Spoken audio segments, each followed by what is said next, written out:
दुनिया का तीसरा सबसे अमीर आदमी कैसे कॉर्पोरेट हिस्ट्री की सबसे बड़ी ठगी कर रहा है कि जब अडानी इंडिया का अब तक का सबसे बड़ा एफपीओ लेके आ रहा था, उसके 48 आवर्स पहले ये रिपोर्ट क्यों आई। आपने अगर हर्षद मेहता मूवी देखी होगी तो उसमें एक डायलॉग था कि अगर मैं गिरूंगा तो अकेले नहीं गिरूंगा, सबको लेके गिरूंगा। अगर इस पे 10 से 12% भी इंटरेस्ट लगा दिया जाए जैसे नॉर्मल आदमी पे लगता है, तो इतना तो अडानी ग्रुप की कई कंपनियों का टोटल मुनाफा तक नहीं है। देखिए, जिस दिन हिंडनबर्ग की रिपोर्ट आई थी, आने के 2 दिन के अंदर LIC का 18,000 करोड़ का नुकसान हो गया था और ये लोगों का पैसा है। ऐसा कौन सा रेवोल्यूशनरी प्रोडक्ट बना दिया कि अडानी के एक शेयर का प्राइस इतने कम टाइम में इतना ऊपर चला गया। और ऐसे में जब SBI और LIC जैसी सरकारी ऑर्गेनाइजेशन इन्वेस्ट करती है तो गवर्नमेंट का भी नाम उछलता है कि ये अडानी के साथ मिले होंगे।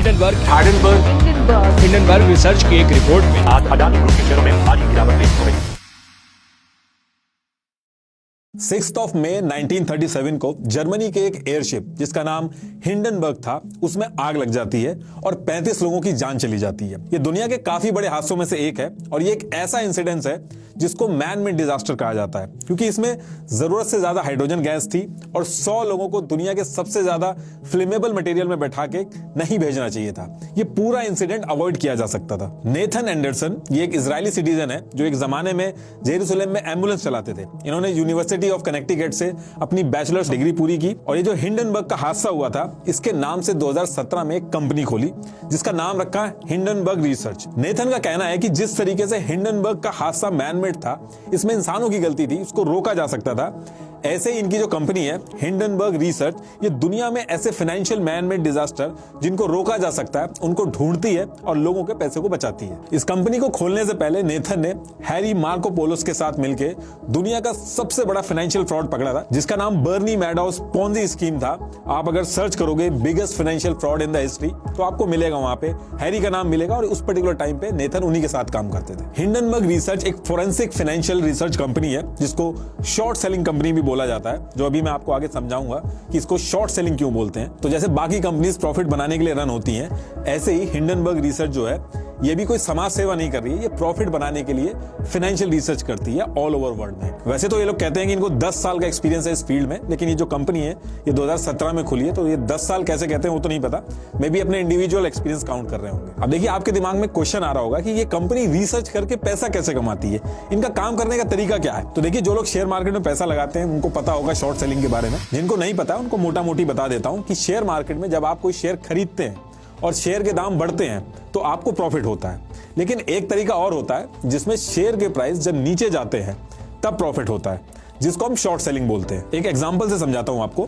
मान लो मेरे पास पैसे नहीं है और मेरे पास इंफॉर्मेशन आ गई कि 10 तारीख को अडानी ग्रुप के शेयर 100% नीचे जाएंगे। मान लीजिए 3,000 का एक शेयर है अडानी ग्रुप का और मेरे पास 3,000 रुपए नहीं है, तो मैंने क्या किया, अपने ब्रोकर से बोला कि मुझे अडानी ग्रुप का एक शेयर उधार दे दो, मैं आपको 10 तारीख को लौटा दूंगा। लेकिन ये ध्यान रखिएगा, मैंने शेयर लिया ब्रोकर से, पैसे नहीं लिए। तो अगर मैंने शेयर लिया है तो उसको मैं शेयर ही लौटाऊंगा, भले ही जो भी रेट चल रहा है उस पर्टिकुलर टाइम पे। और ब्रोकर से जैसे ही मैंने शेयर लिया उसको तुरंत जाके मार्केट में बेच दिया 10 तारीख से पहले 3,000 के रेट में, और मेरे पास 3,000 रुपए आ गए। अब मान लो 10 तारीख को अडानी का जो शेयर है वो 2,000 रुपए का हो गया, तो मैंने वो एक शेयर मार्केट से 2,000 रुपए में खरीद के अपने ब्रोकर को वापस कर दिया, तो मेरे पास 1,000 रुपए फालतू आ गए और ये मेरा प्रॉफिट हो गया। लेकिन ये जो प्रॉफिट है ये तब पॉसिबल है जब मुझे कंफर्म हो कि प्राइस नीचे ही जाएगा। और ये एग्जांपल मैंने सिर्फ समझाने के लिए आपको बताया है। ये जो पूरा गेम होता है लाखों करोड़ों का होता है। ये जो शेयर्स उधार दिए जाते हैं उसको देने की भी कुछ कीमत होती है। इस पूरे कॉन्सेप्ट को शॉर्ट सेलिंग बोलते हैं और हिंडनबर्ग ऐसे ही शॉर्ट सेलिंग से पैसे कमाता है। हिंडनबर्ग रिसर्च को जिस कंपनी पे शक होता है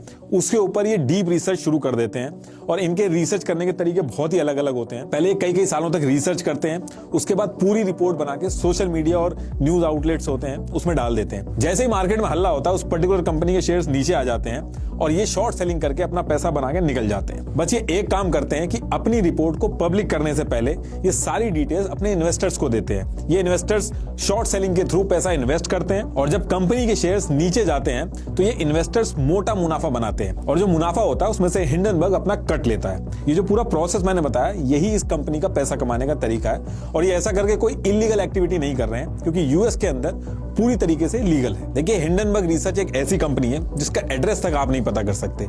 विकिपीडिया की माने तो 5 एम्प्लॉइज हैं इनकी कंपनीज में, लेकिन उसके बाद भी लोग इनको सीरियसली लेते हैं क्योंकि पिछले 5 साल में 45 इन्वेस्टिगेशंस की हैं इन्होंने, जिसमें से 75% केसेस में इनकी बातें एकदम सही निकली हैं और इसकी वजह से इनके इन्वेस्टर्स ने मोटा प्रॉफिट कमाया है। और 29 केसेस में तो जिस कंपनी पे इन्होंने रिसर्च पब्लिश की है उसके स्टॉक्स 50% से ज्यादा गिरे हैं। अडानी ग्रुप की रिसर्च से पहले हिंडनबर्ग ने जो सबसे बड़ी इन्वेस्टिगेशन की थी, जिसमें इनको बहुत ही बड़ा फायदा हुआ था, वो निकोला नाम की एक कंपनी पे की थी जो इलेक्ट्रिक व्हीकल बनाती थी। हिंडनबर्ग ने जो निकोला के ऊपर रिसर्च की थी उसको नाम भी बड़ा इंटरेस्टिंग दिया था, झूठ का महासागर। निकोला की मार्केट वैल्यू 34 बिलियन थी। हिंडनबर्ग की रिपोर्ट आने के बाद इनकी मार्केट वैल्यू सिर्फ 1.3 बिलियन तक बची। और ऐसा नहीं है कि जिस कंपनी पे रिसर्च करते हैं उसके सिर्फ शेयर्स ही नीचे जाते हैं, उसके बाद उस कंपनी पे केस भी चलने स्टार्ट हो जाते हैं।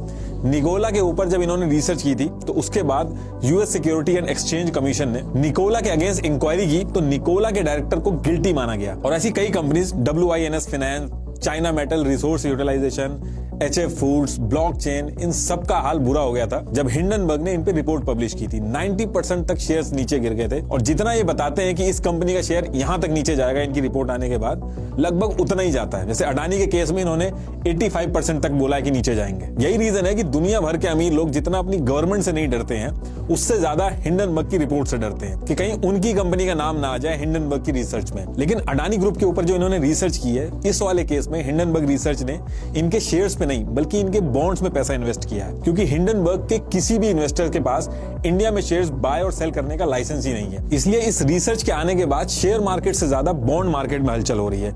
इंडिया में लोग शेयर मार्केट डिस्कस कर रहे हैं, लेकिन आज 1 फरवरी को दुनिया का सबसे बड़ा बैंक क्रेडिट स्विस ने अडानी ग्रुप के बॉन्ड को 0 रेटिंग दे दी है। इसका मतलब यह हुआ कि क्रेडिट स्विस ने अपने प्राइवेट क्लाइंट्स को अडानी के बॉन्ड्स के बदले लोन देना बंद कर दिया है। देखिए, यूजुअली क्या होता है कि जो ट्रेडर्स होते हैं वो बॉन्ड्स को गिरवी रख के लोन्स लेते हैं, जिससे उनको ट्रेड करने के लिए पैसे मिलते हैं। अडानी के बॉन्ड्स पे भी पहले जो फेस वैल्यू थी वो 70 से 80% तक लोन मिल जाता था, लेकिन अब क्रेडिट स्विस ने उन बॉन्ड्स को 0 मान लिया है। इसका मतलब यह हुआ कि नए लोन्स तो मिलेंगे ही नहीं, और जिन्होंने अडानी बॉन्ड्स के ऊपर पुराने लोन ले रखे थे उनको भी अब कुछ नया कोलेटरल देना पड़ेगा। अगर उन्होंने ऐसा नहीं किया तो बैंक उनकी सिक्योरिटीज को लिक्विडेट कर देगा। इस खबर के आते ही स्टॉक मार्केट में एकदम खलबली सी मची हुई है और अडानी ग्रुप की जो कई सारी कंपनीज हैं उनके जो शेयर्स है एक बार में नीचे गिरने लगे हैं। ये भी मेन स्ट्रीम मीडिया जो है उसको कवर नहीं कर रहा है, लेकिन ये बहुत ही बड़ा हिट है अडानी ग्रुप के लिए। देखिए, 25 जनवरी 2023 को हिंडनबर्ग रिसर्च ने 106 पेजेस की एक रिपोर्ट रिलीज की अपनी वेबसाइट के ऊपर। उसमें 88 क्वेश्चंस पूछे अडानी ग्रुप से।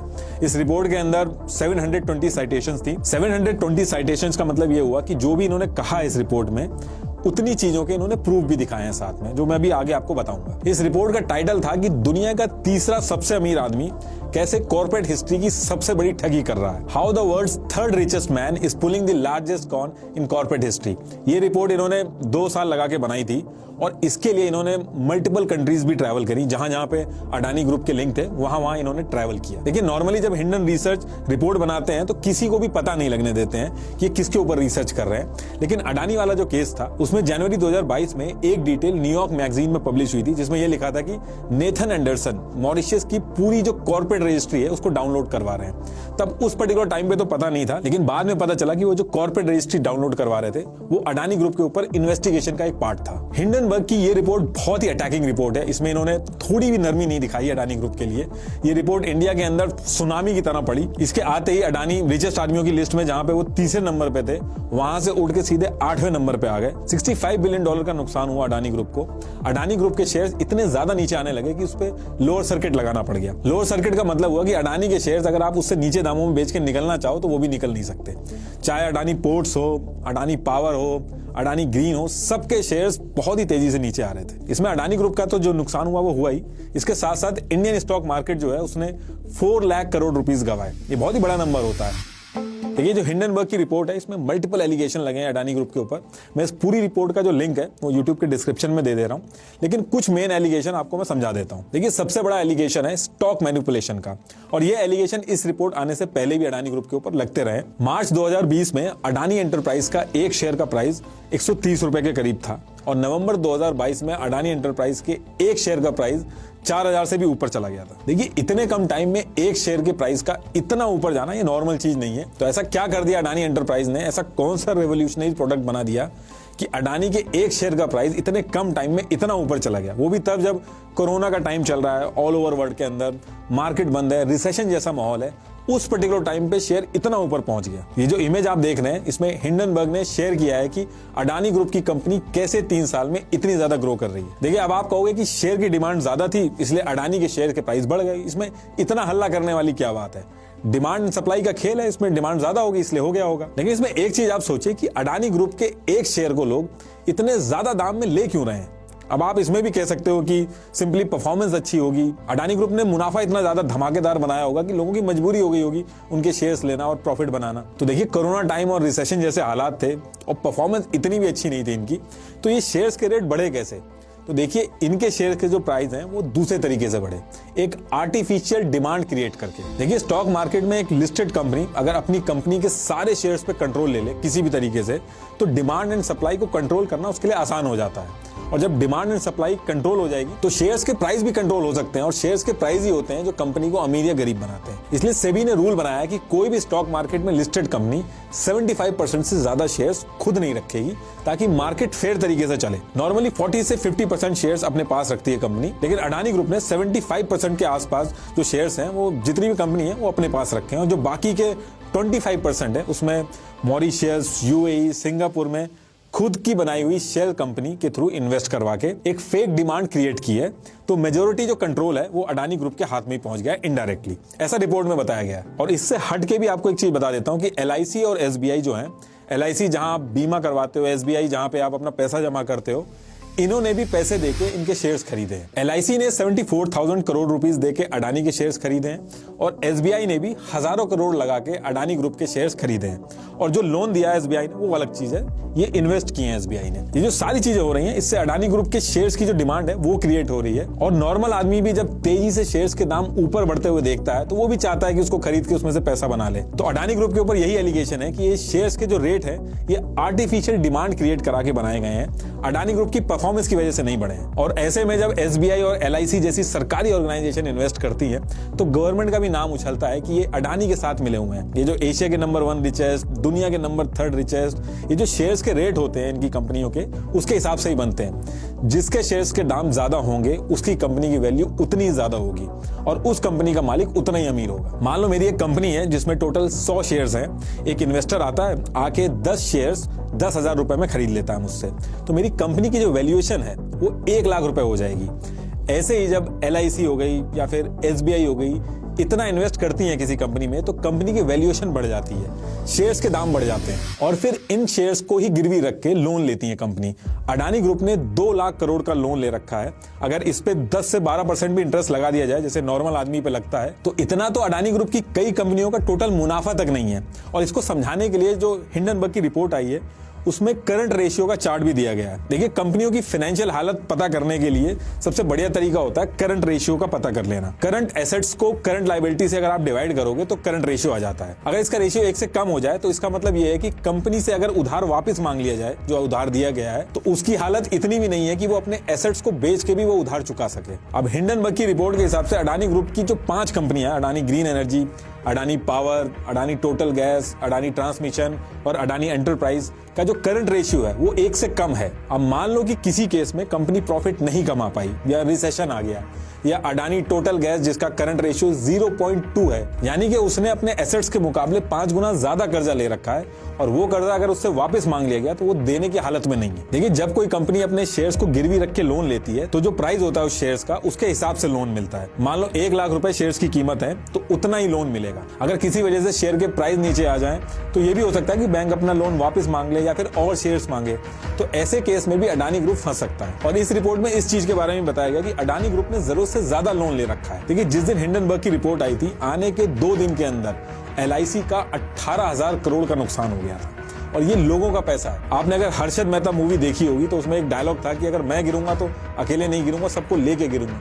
तो अडानी ग्रुप के गिरने से भी पूरे देश की इकोनॉमी जो है वो हिलेगी। इंडिया का GDP में भी अडानी ग्रुप का बहुत बड़ा योगदान है। अगर अडानी ग्रुप गिरेगा तो GDP भी हिलेगी, लोगों का जो पैसा लगा है वो भी जाएगा। और SBI, LIC जैसी कंपनी जहां लोगों का पैसा है, इन कंपनीज ने अडानी ग्रुप में पैसा लगा रखा है, तो अगर अडानी ग्रुप हिलेगा तो ये सारी कंपनीज भी हिलेंगी और लोगों को भी नुकसान होगा। वो तो अडानी ग्रुप बहुत ही बड़ी चीज है। हिंडनबर्ग की इस रिपोर्ट को झेल गई।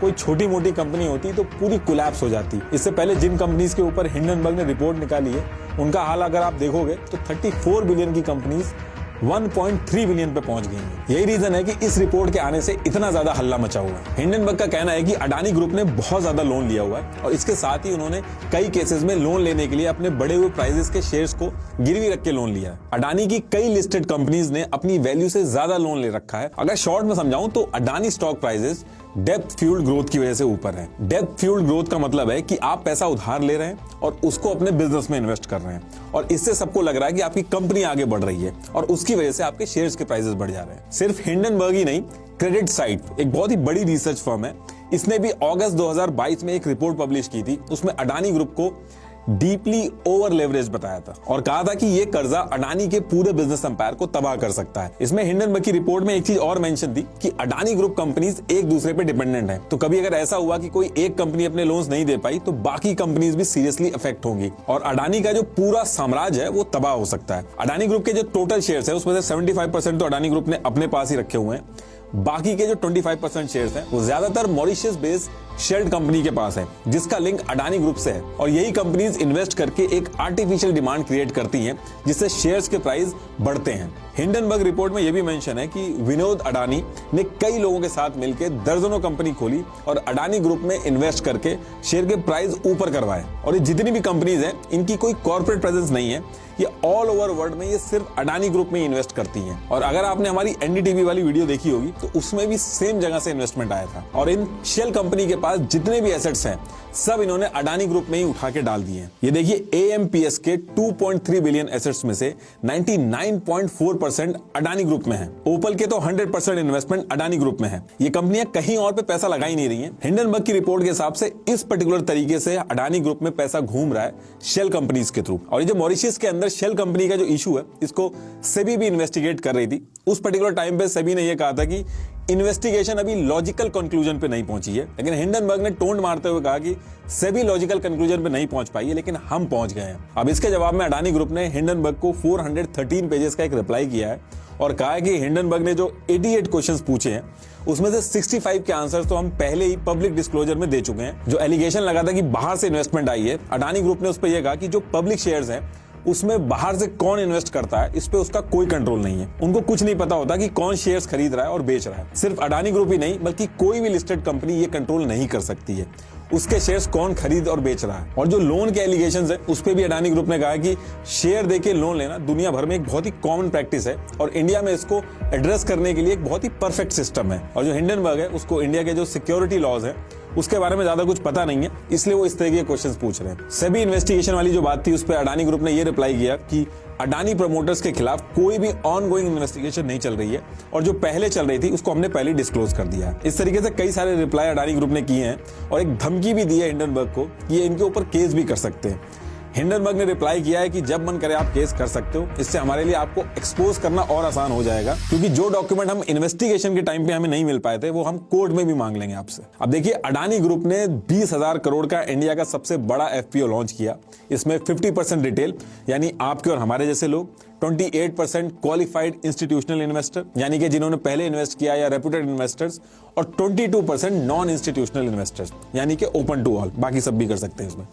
इस तरीके से डिवाइड किया है। अब लोग काफी खुश हो रहे थे कि एफपीओ फुल्ली सब्सक्राइब हो गया, लेकिन आम जनता ने इस एफपीओ में ज्यादा इंटरेस्ट नहीं दिखाया। सिर्फ 5.4% रिटेल इन्वेस्टर्स ने ही एफपीओ सब्सक्राइब किया है। बाकी 62% नॉन इंस्टीट्यूशनल इन्वेस्टर्स ने किया है और लगभग 32% के करीब क्वालिफाइड इंस्टीट्यूशनल इन्वेस्टर्स ने किया है। शुरू के 2 दिन में तो अडानी का जो एफपीओ था वो सब्सक्राइब ही नहीं हो रहा था, लेकिन इस एफपीओ में टर्निंग पॉइंट तब आया जब अबू धाबी की इंटरनेशनल होल्डिंग कंपनी आईएससी का इन्वेस्टमेंट इसमें आया, जिसने 3200 करोड़ का बहुत ही बड़ा इन्वेस्टमेंट किया। आईएससी जो कंपनी है वो ऐसा नहीं है कि बस नॉर्मल किसी बिजनेसमैन की कंपनी है, ये रॉयल फैमिली जो है उसके बहुत ही ज्यादा शेयर्स है इस आईएससी कंपनी में। देखिए अडानी ग्रुप को इस एफपीओ में रिटेल इन्वेस्टर से तो रिजेक्शन मिला, लेकिन उसने पूरी कोशिश की कि इंस्टीट्यूशनल इन्वेस्टर से फुल्ली सब्सक्राइब कराने की कोशिश की। लेकिन इसमें दिक्कत ये थी जो करंट शेयर प्राइस था वो एफपीओ के प्राइस से कम था, तो कोई भी जो नया इन्वेस्टर है वो प्रीमियम क्यों पे करेगा। और इतनी कोशिश के बाद भी अडानी ग्रुप को एफपीओ वापस लेना पड़ा। देखिए जो हिंडनबर्ग की रिपोर्ट आई है इसकी